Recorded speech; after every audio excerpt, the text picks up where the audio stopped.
જળ જંગલ અને જમીન સાથે જોડાયેલો વિસ્તાર એટલે કે મારા ગુજરાતનો આ આદિવાસી વિસ્તાર। નમસ્કાર, આપ જોઈ રહ્યા છો સંદેશ ન્યૂઝ અને આપની સાથે હું રિપોર્ટર ગાડીવાળી એટલે કે ભાવિની ડબકર તમારી સાથે ફરી એકવાર જોડાઈ ગઈ છું અને આજે પહોંચી ગઈ છું ભરૂચ લોકસભા બેઠક પર, જ્યાં મુલાકાત કરવી છે અહીંયાના સાંસદ મનસુખ વસાવા સાથે। કેટલા કામ કર્યા છે એ જાણવું છે, આ સાથે જેટલા દાવા કર્યા છે એટલા કામ થયા છે કે નહીં એ પણ જોવાશે। એટલું જ નહીં, જનતાનો મૂડ પણ જાણવો છે। ચલો મુલાકાત કરીએ મનસુખ વસાવા સાથે। અધિકારીઓને જાહેર મંચ પરથી ખખડાવ્યા છે તો વિપક્ષ પર હંમેશા આક્ષેપ કરતા રહ્યા છે। એટલું જ નહીં, ક્યારેક તો પોતાની પાર્ટીના જ નેતાઓને આડે હાથ લેવાનું પણ તેઓ નથી ચૂક્યા અને આજે વાત કરવી છે મનસુખ વસાવાની। મનસુખ વસાવા આપણી સાથે જોડાશે અને તેમની સાથે વાતો કરીશું, તેમના વિસ્તારની વાતો કરીશું। મનસુખભાઈ કેમ છો? બસ મજામાં। મનસુખભાઈ, ચલો ટ્રાઇબલ વિસ્તારમાં તમારા ફરવું છે, આદિવાસી વિસ્તાર છે એ જોવો છે, કેટલા કામ થયા છે નથી થયા એ પણ જાણવું છે। તો મનસુખભાઈ સાથે ટ્રાઇબલ વિસ્તારની સવારી કરવા માટે નીકળી ગયા છે। મનસુખભાઈ, સવારી તો કરીએ, વાતો પણ કરવી છે। સવાલની શરૂઆત પહેલાં કરીએ। સૌથી પહેલો સવાલ એ છે, 35 વર્ષ જેટલા થઈ ગયા રાજકારણમાં અને સાથે જ સાંસદ છો તમે અત્યાર સુધી। જી, તો 1998 થી 2024 નો સમય, ઘણો બધો સમય થઈ ગયો। અત્યાર સુધી કહેવાય કે ટ્રાઇબલ વિસ્તારમાં જ્યારે સાંસદનું નામ પડે એટલે સૌથી પહેલાં બધાના માટે એક જ નામ હોય કે મનસુખ વસાવા, પણ પહેલી વાર કદાચ એવું લાગે છે કે મનસુખભાઈને ક્યાંક ડર લાગી રહ્યો છે। આ પહેલી વાર એવું થઈ રહ્યું છે, પડકારજનક લાગે છે કે કોઈ ડર નથી મારા મનમાં, એવું કોઈ ડર નથી। આખા જિંદગીમાં ક્યારે હું ડર્યો જ નથી। પણ એવું લાગતું નથી કે આ પહેલી વાર ક્યાંક અન્ય પાર્ટી મનસુખભાઈને ક્યાંક પડકાર આપી રહી હોય? ના ના ના, આપણા જિંદગીમાં તો બહુ ઘણા પડકારો આવ્યા છે, પણ બધા પડકારોનો મેં સામનો કર્યો છે। ચલો આગળ વાત કરીએ તો તમે દાવો પણ કર્યો છે, જીતનો દાવો કર્યો છે। તમે જાહેર મંચ પરથી એવું કીધું છે કે કોઈ પણ મારી સામે કેમ ના આવી જાય। તમે તમારા વિપક્ષની વાત કરી લઉં તો ચૈતર વસાવાની તમે વાત કરીને એવું કીધું હતું કે 2-3 શબ્દોનો પણ ઉપયોગ કર્યો હતો કે ડફોળ હોય, પછી જેને સમજ નથી એવા લોકો રાજકારણમાં છે, પણ એની જે સાયલેન્ટ રેલી છે એ કદાચ મનસુખભાઈને ક્યાંક ડરાવી રહી હોય અંદરો અંદર અને એટલા માટે મનસુખભાઈ આવા નિવેદન આપે છે? ના ના ના, એવી તો ભૂતકાળમાં એવી સાયલેન્ટ રેલી ઘણી બધી નીકળી છે અને જે પહેલાની જે સ્થિતિ કરતાં હમણાં તો વર્તમાનમાં ઘણું બધું સારું છે। ને હું એટલા માટે કેટલીક વખત કે નરેન્દ્રભાઈ માદે ચૈતરભાઈ બોલ્યા કે પ્રધાનમંત્રી મારી સામે આવે, રાહુલ ગાંધી મારી સામે ચૂંટણી લડવા માટે, તો તેવા સમયે એક પરિપક્વ વ્યક્તિ તરીકે નરેન્દ્રભાઈ મોદીને પોતાની જાતે એ સરખાવી ના શકે, એટલા માટે કેટલાક શબ્દો મારે પ્રયોગ કરવો પડેલા। બાકી મને ચૈતર વસાવા કે આ પાર્ટીથી કોઈ ડર નથી। ભૂતકાળની અંદર કહું, એ ચૈતર વસાવા બીટીપીમાં હતા અને તે વખતે ચૈતર વસાવા, મહેશભાઈ ધારાસભ્ય, છોટુભાઈ વસાવા, આ વિસ્તારની અંદર બીટીપીની જબરજસ્ત મોટી ધાક હતી અને કેટલાક ટ્રાઇબલ સંગઠનો પણ એમની સાથે હતા, છતાં પણ એમની સામે અમે લડ્યા છે અને એમને અમે ફાવા નથી દીધા ભરૂચ લોકસભામાં। એટલે આજે તો પહેલાં કરતાં બહુ ઘણી સારી સ્થિતિ છે। અત્યારે તમે એવું કહો છો કે ઘણી સારી સ્થિતિ પહેલા કરતા છે, પણ બીજી બાજુ એ પણ છે કે ટક્કર બરાબરીની છે આ બેઠક ઉપર। જો ટક્કર તો હોય, રાજનીતિમાં છે અને એમાં પણ ઘણા બધા સમીકરણો બદલાતા હોય છે। કોંગ્રેસ ગઠબંધન એમની સાથે ના પાડતા હતા, છતાં પણ ગઠબંધન થઈ ગયું છે, તો એના કારણે થોડું અમે વ્યૂહરચના કરવા માટે પણ થોડું અમારે ઘણા બધા સમીકરણો બદલાય, એની સાથે અમારે ચાલવું પડે। પણ ભરૂચ લોકસભા ભારતીય જનતા પાર્ટી જ જીતશે, એટલા માટે હું કહું કે અમારું સંગઠન ખૂબ મજબૂત છે, જે એમની પાસે નથી। ચૈતર વસાવા કે આપનું સંગઠન એક સીમિત એરિયામાં છે, ડેડિયાપાડા કે સાગબારામાં, બાકીની જગ્યાએ નથી। જ્યારે અમારો આખા લોકસભાની અંદર 7 વિધાનસભામાંથી 6 વિધાનસભા ભારતીય જનતા પાર્ટી સાથે છે અને તાલુકા પંચાયત, જિલ્લા પંચાયત, નગરપાલિકા, આ બધી જે સત્તા છે, નીચેની સત્તાઓ જે ખરેખર ફિલ્ડ પર પ્રજાના કામો કરવાવાળી સત્તા, બધી અમારી પાસે છે અને એ સત્તાનો અમે સદુપયોગ કરી રહ્યા છીએ। તમે એવું કીધું કે પ્રજાના જેટલા પણ પ્રશ્નો હતા એ અમે હલ કર્યા છે, ગ્રાઉન્ડ ફ્લોર પર કામ કર્યું છે, તો હવે મનસુખભાઈ એવા કયા કામ કર્યા છે આ લોકસભા બેઠક પર? આ વિસ્તારની અંદર પહેલાં તો 1998 પહેલાં, આમ તો 95ની સ્થિતિની વાત કરું, હું 95માં પણ ગુજરાત સરકારમાં હું મંત્રી હતો। આ વિસ્તારમાં કાયદોનો વ્યવસ્થા 95 પહેલાં કથળેલી હતી। દિવસ બુડી ગયા પછી ડેડિયાપાડા કે સાગબારાનો વ્યક્તિ ભરૂચ કે અંકલેશ્વર નહોતો જઈ શકતો અથવા તે તરફનો વ્યક્તિ આ તરફ નહોતો આવી શકતો. તો કાયદાનો વ્યવસ્થા આ વિસ્તારની અંદર બિલકુલ અમે મજબૂત કરી સારી કરી લોકો અડધી રાત્રે પણ ફરી શકે છે. અને એ કાયદાનો વ્યવસ્થા સારી હોવાના કારણે આજે વિકાસના કામો થવા મળ્યા. પહેલાં પેપર પર કામો થતા હતા. હું બાવન મંગળદાસ એક આગળ પડતા જે રાજકીય નેતાઓની જે ટોળકી હતી એ લોકોના જ કામો થતા હતા. હવે પ્રજાના કામો થાય છે. અને સાથે સાથે સૌથી વધારે મને ગૌરવ સાથે કહેવું પડે કે ફોરેસ્ટ વિલેજના જે પ્રશ્નો હતા એ ફોરેસ્ટ વિલેજના પ્રશ્નો અમે ભારતીય જનતા પાર્ટીના શાસનમાં અમે ઉકેલ્યા છે. મનસુખભાઈ, આપણે વિકાસની વાતો કરી. તમે કહ્યું કે ટ્રાઇબલ વિસ્તારમાં ઘણા બધા એવા કામ મેં છેલ્લા આટલા વર્ષોમાં જ્યારથી સાંસદ બન્યો ત્યારથી કરતો આવ્યો છું. તેમ છતાં પણ અત્યાર સુધીમાં ટ્રાઇબલ વિસ્તાર છે એ ઉપર કેમ ના આવ્યો? એનો વિકાસ કેમ હજુ પણ ક્યાંક ઓછો દેખાઈ રહ્યો છે? સ્વાભાવિક છે કે વર્ષોથી ભૂતકાળના શાસનની અંદર જે પ્રકારનો જે વિકાસ થવો જોઈએ, સરકારી ગ્રાન્ટોનો જે સદુપયોગ થવો જોઈએ એ સદુપયોગ નથી થયો. પણ જ્યારથી 95 પછી ગુજરાતમાં ભારતીય જનતા પાર્ટીની સરકાર આવી અને ગોકળિયા ગામની યોજના કેશુભાઈ ચાલુ કરી, ત્યાર પછી નરેન્દ્રભાઈ મોદી આવ્યા. ગુજરાત પેટર્નની જગ્યાએ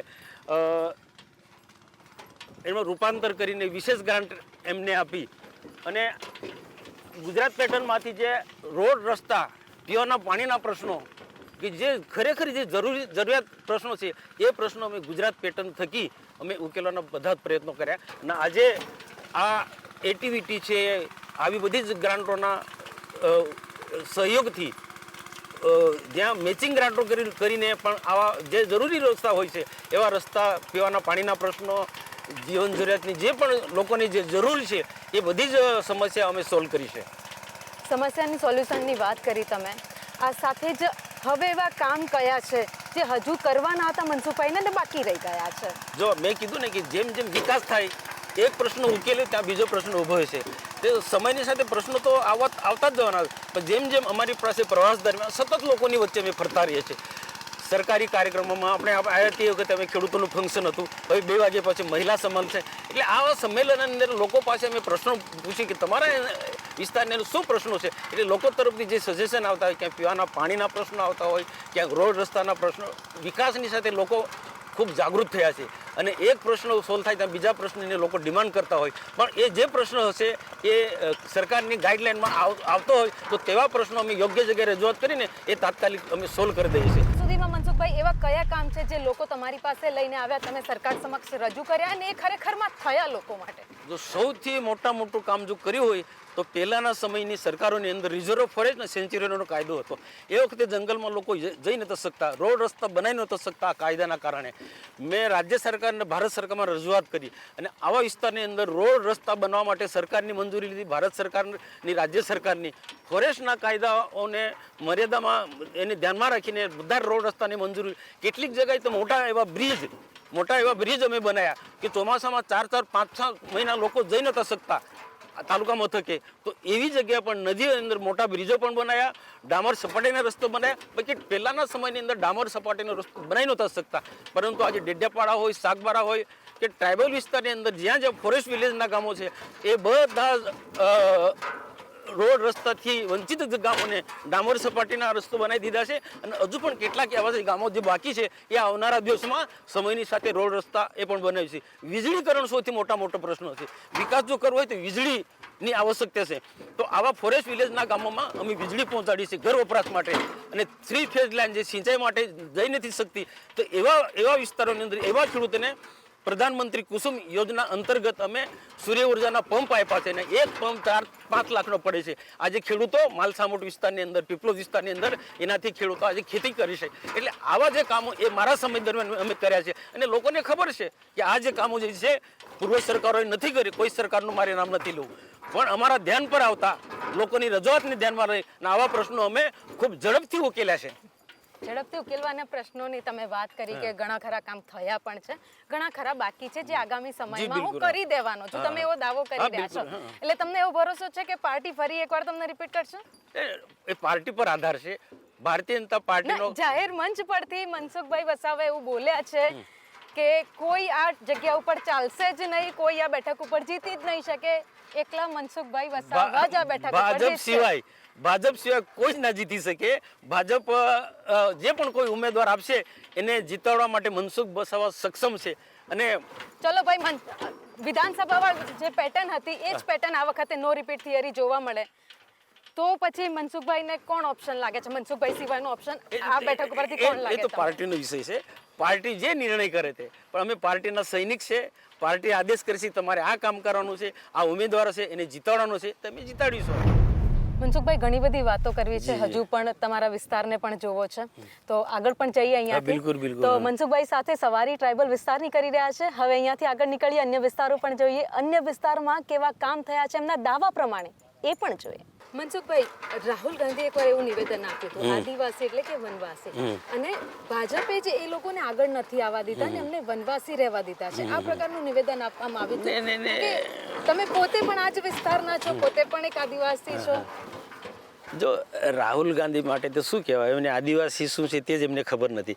આદિવાસીની ભૌગોલિક પરિસ્થિતિ, રહેણી કહેણીથી એ બધું જ એમને ખબર નથી. એટલે આદિવાસીનો વિકાસ ભાજપે થવા નથી દીધો એ વાત તદ્દન વાત ખોટી. કે સાચા અર્થમાં જો આદિવાસીનો જે વિકાસ થયો ને તે ભાજપના શાસનમાં, વનબંધુ કલ્યાણ યોજના, ગુજરાત પેટર્ન યોજના ભાજપ લાવ્યું છે. અને ભારત સરકારમાં અટલ બિહારી વાજપેયી હતા ત્યારે અમારે બધાએ રજૂઆત કરી કે આદિવાસીનો અલગ મંત્રાલય નહોતો આ દેશમાં. અમે રજૂઆત કરી. ગણતરીના દિવસોની અંદર ભારત સરકારે અલગ મંત્રાલય ભારત સરકારમાં ઊભું કર્યું આદિવાસીનું. અને જેટલી જ પણ ગ્રાન્ટો એ જરૂરી ગ્રાન્ટો ફાળવી આખા દેશનો આદિવાસીનો એક સમાન વિકાસ થાય એ રીતના ભારતીય જનતા પાર્ટીનું આ કેટલું મોટું કામ કહી શકાય. અને આજે બિરસા મુંડાની જે વાત કરું, બિરસા મુંડાને કોણ ઓળખતું હતું? ભાજપના સમય બધા ઓળખતા થયા ને. બિરસા મુંડા જન્મજયંતિ ઉજવવાનું સરકારે ચાલુ કર્યું. આજે તાલુકે ગામડે બિરસા મુંડા એક ક્રાંતિકારી નેતા હતા, આઝાદીના લડવૈયા હતા. એ લોકોને ભાજપના સમયમાં, અને બિરસા મુંડાએ ફક્ત આઝાદીની ચળવળમાં એટલો ભાગ નથી લીધો, બિરસા મુંડાએ આદિવાસી સમાજને ઉપર ઉઠવા માટે કેટલાક સૂચનો કહ્યા છે, એ પણ અમે લોકોની અંદર જઈને કહીએ છીએ. વ્યસન મુક્તિનો અભિયાનની વાત કરીએ, સારા શિક્ષણની વાત કરીએ છીએ, અંગ્રેજી શિક્ષણની અમે વાત કરીએ છીએ, જે બિરસા મુંડાએ કહેલી વાત છે. આ આખા દેશની અંદર ભારતીય જનતા પાર્ટીના શાસનમાં અમે લોકો જાગૃત થાય એટલે બિરસા મુંડાના દાખલાઓ પણ અમે આપ્યા છે. લોકોની જાગૃતિની વાત કરો છો, ઘણા બધા એવા વિસ્તાર છે અહીંયા જ ભરૂચ આખી લોકસભામાં, જે આદિવાસી વિસ્તારોમાં આજે પણ જે વિદ્યાર્થીઓ છે એ કોલેજમાં ભણવા માટે બીજા ગામ જવું પડે છે, બીજા શહેરમાં જવું પડે છે, અહીંયા એ સુવિધા ઉપલબ્ધ નથી. બિલકુલ તમારી વાત સાચી છે. આ સ્થિતિ પહેલાં હતી, ધીરે ધીરે એ સ્થિતિમાંથી અમે બહાર નીકળી રહ્યા છે. આ ડેડિયાપાડાની વાત કરું, આ ડેડિયાપાડાના છોકરા કે સાગબારાના છોકરા વિદ્યાર્થીઓ એ કોલેજ કર્યું હોય તો સુરત જાય કે ભરૂચ જાય કે રાજપીપળા જાય, પરંતુ સાગબારામાં પણ કોલેજ અમે લાયા છે, ડેડિયાપાડામાં પણ કોલેજ અમે લાયા છે. કૃષિ ઇજનેરી કોલેજ અહીંયા ડેડિયાપાડામાં ચાલુ કરી છે. અને સાથે સાથે નર્મદા જિલ્લામાં મેડિકલ કોલેજ ચાલુ કરી છે. ડિપ્લોમા એન્જિનિયરિંગ કોલેજ નર્મદા જિલ્લામાં ચાલુ કરી. ભારત સરકારની સ્કૂલો, રાજ્ય સરકારની આદર્શ નિવાસી શાળાઓ, એકલવ્ય મિડલ સ્કૂલ અમે આદિવાસી વિસ્તારની અંદર ચાલુ કરી. એટલે પહેલાંના જે સ્થિતિ હતી ને એ નથી. આજે ગામડામાં તમે જોશો, ગામડાની જે પ્રાથમિક શાળાઓ કેવી હતી, લોકોની ખંડેર હાલતમાં. આજે હા સમસ્યા છે પ્રાથમિક શાળાઓની, પણ આજે સ્કૂલથી માંડીને સ્કૂલની ચોફેર કમ્પાઉન્ડ વોલ, આંગણવાડીઓ, આજે જે જરૂર છે ગામડાના આદિવાસીને ભણવા, નાના બાળકોને ભણવા માટેની સાથે સાથે જે જરૂરી ચીજો છે એ બધી આજે ભારતીય જનતા પાર્ટીના શાસનમાં અમે પૂરી પાડી છે. મનસુખભાઈ ચૂંટણી લડવા માટે જઈ રહ્યા છે, તો કયા પ્લાનિંગ પર, કયા મુદ્દા ઉપર? ચૂંટણી મનસુખભાઈ નથી લડતા, ચૂંટણી ભારતીય જનતા પાર્ટી લડે છે. મનસુખભાઈ તો જાહેરમાં જ્યારે આવે છે ત્યારે કહે છે. ભારતીય જનતા પાર્ટીનો કાર્યકર્તા લડે છે. અમે છેલ્લા 1 વર્ષથી CR પાટીલના નેતૃત્વમાં પાર્ટીને એટલી બધી સંગઠિત બનાવી છે.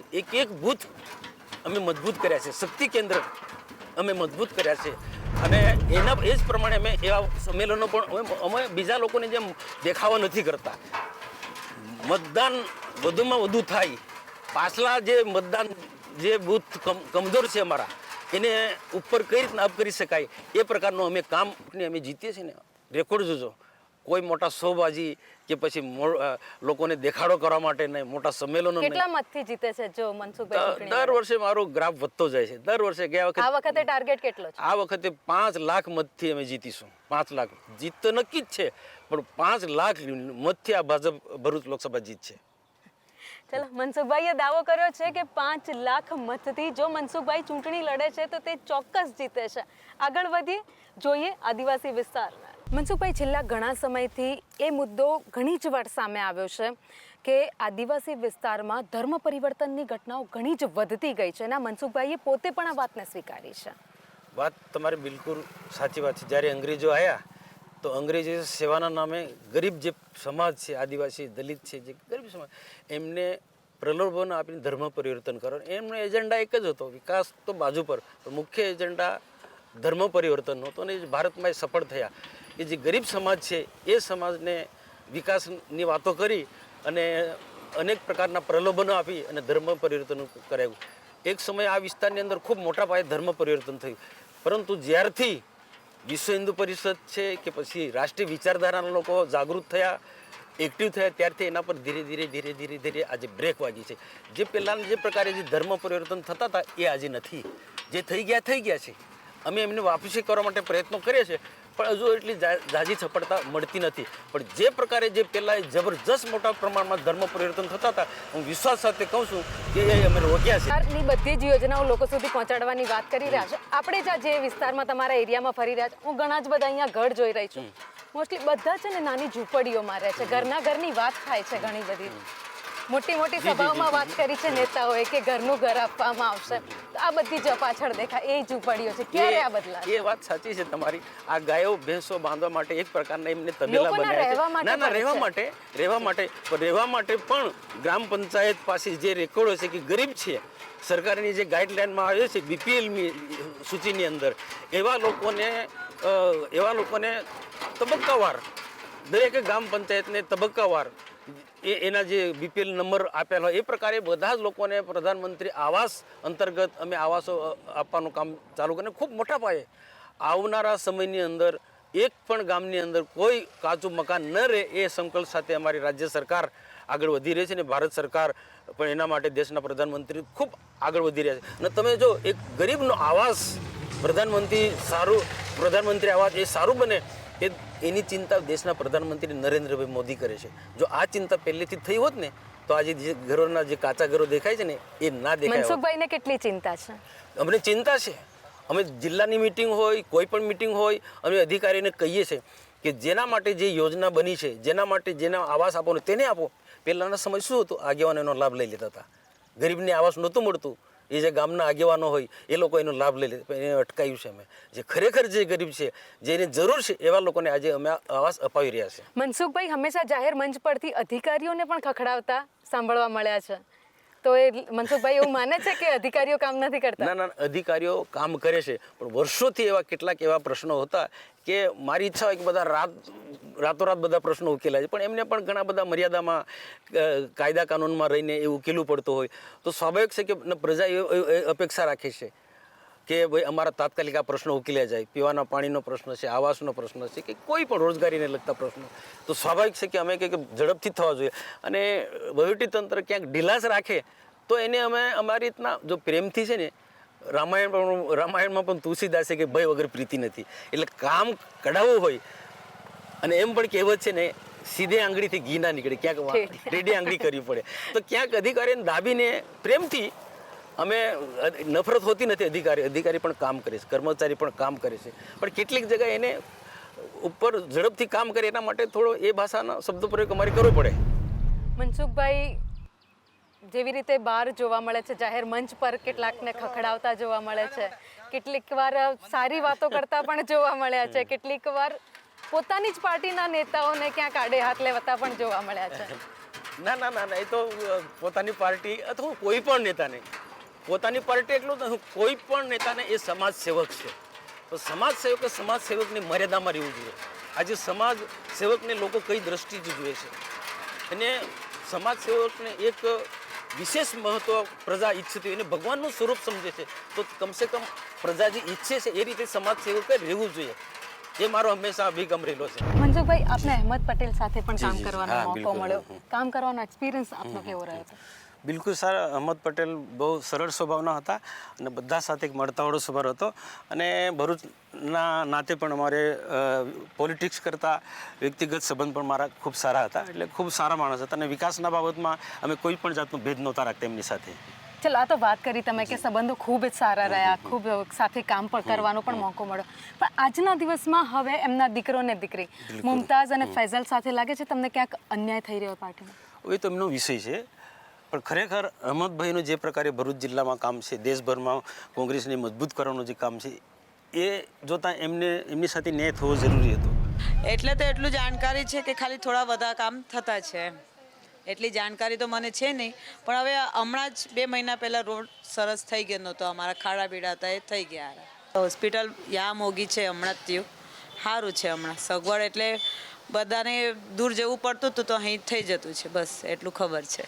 તો ડેડિયાપાડાનો વિકાસ તમે 30 વર્ષમાં કેટલો જોયો, કેટલું બદલાયું ડેડિયાપાડા? ખાસું બદલાયું. ખાસું બદલાયું. હોવ. પહેલા કેવું હતું ને હવે કેવું થઈ ગયું? બહુ જમીન આસમાનનો ફરક પડ્યો.